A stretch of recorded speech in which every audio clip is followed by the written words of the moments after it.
Hey, what's up everybody? Today I'll be installing a few parts on my new YZ250FX.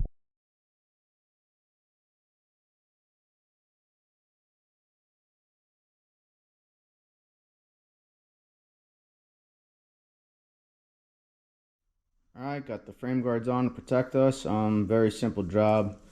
Shouldn't take no more than 5 minutes. It's just you put in a little what the fuck's it? I don't even know what the fuck it's called. All you do is put a little expander in here. They'll give you bolt and washer.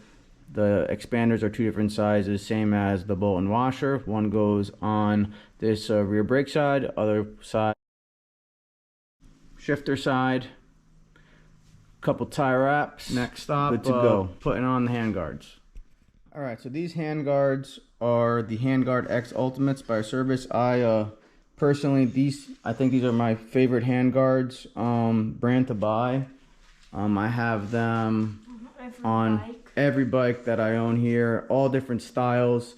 One thing I don't recommend is these ones that have these breathable parts, because as you can see, what can happen is if you fall on either side, you could actually get your clutch or brake lever stuck in the handguard.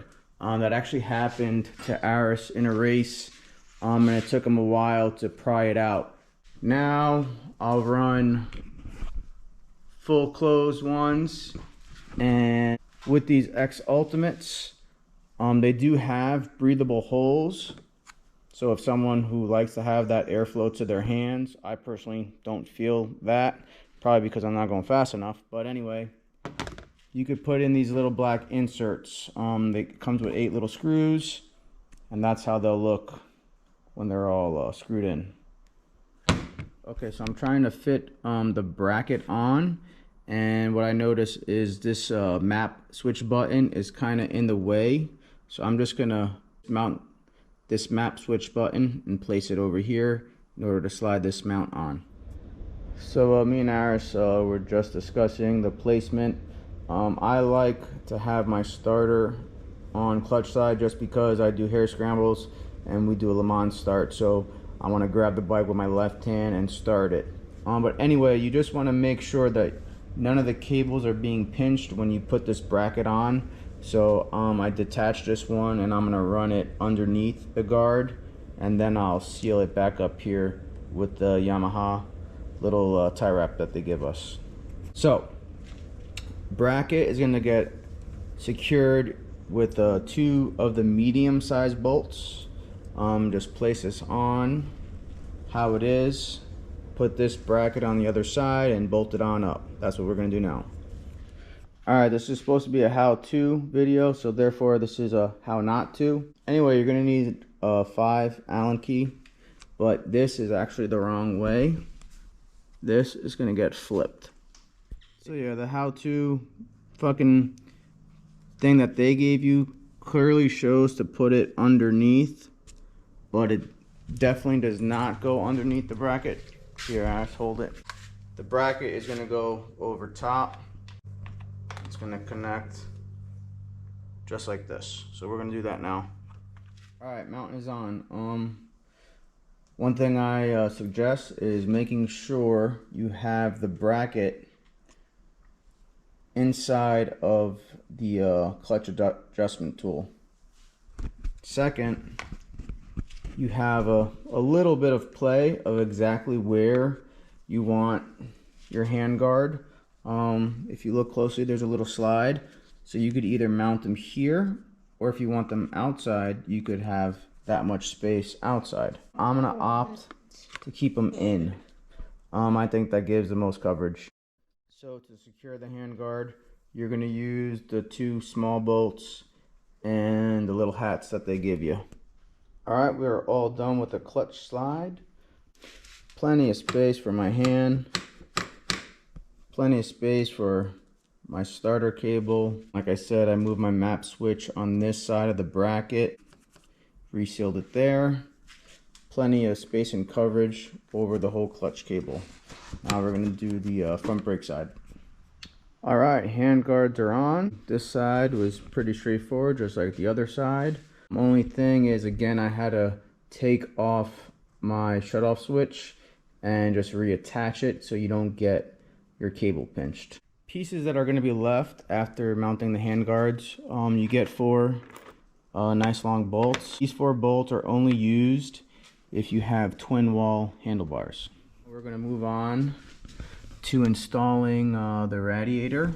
You have 3 spots where you're going to connect to and mount the radiator fan right here. But first, we have to take off this side plate. So in order to do that, we're going to take off this back piece, the seat, because the 4th bolt is down on here. So we're going to do that now. Socket sizes you're going to need is a 10 millimeter, 8 millimeters.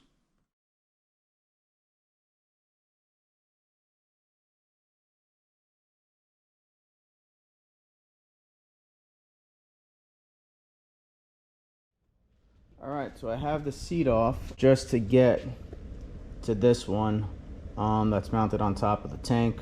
Don't forget, in order to take the seat off, if you've watched the previous time-lapse video, you have to come and take this bolt out to get the seat. Just pull it back, slides right on out. So now I'm just going to take off the graphics plate.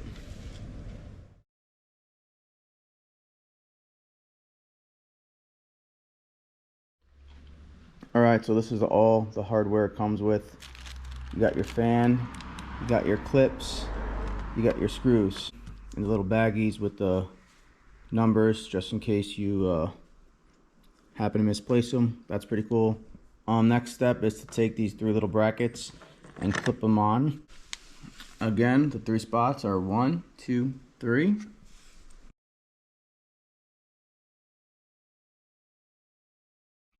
Alright, I have the fan on. I did not put the bolts in yet. What I recommend is there's these little C-clip clamps on your radiator hoses. They were installed facing this way, which prevented me from getting the fan nice and secure on those little clips. So just make sure you turn those little clips this way. So now I'm just going to bolt it up. Alright, the fan is secure on there. The hardest bolt to get on was this one back there. Easiest way to probably do it is to take this bolt off to have space with this right radiator to push it back to make space to get that one in. I just got my wife, who has small hands, a kid, a midget. If you're a small man, smaller than me, I'm already small. Get my hand in there. I get close, but it's hard to thread. But pretty much start with that one back there. Loosen these up. Once you get that one on, you can secure it. They give you 2 options. Use a screwdriver or use a 10 millimeter to get it on there.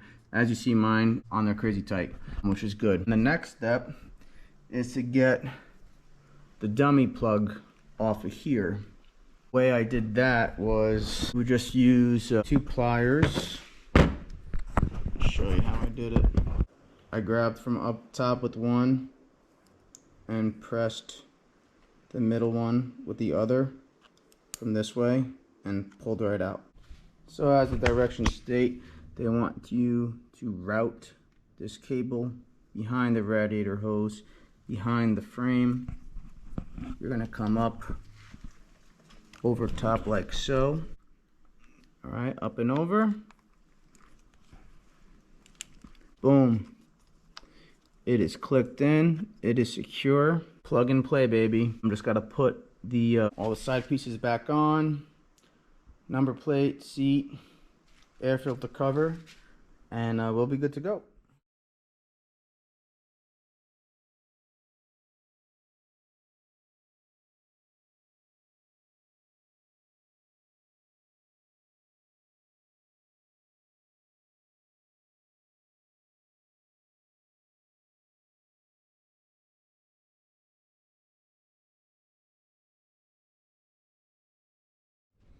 Alright, so I got the bike all pieced back together. I did turn it on. I let it idle for about 5 minutes. Fan did not kick on yet. I then shut the bike off. I went online, read some forums, and the factory has it set at a certain temperature for the fan to kick on. Also, I was reading on Thumper Talk that these bikes, you know, tend to run nice and cool, and it takes, I guess, a decent amount of heat for the fan to kick on. Again, I got the fan because I race hare scrambles. We deal with a lot of mud on the bikes.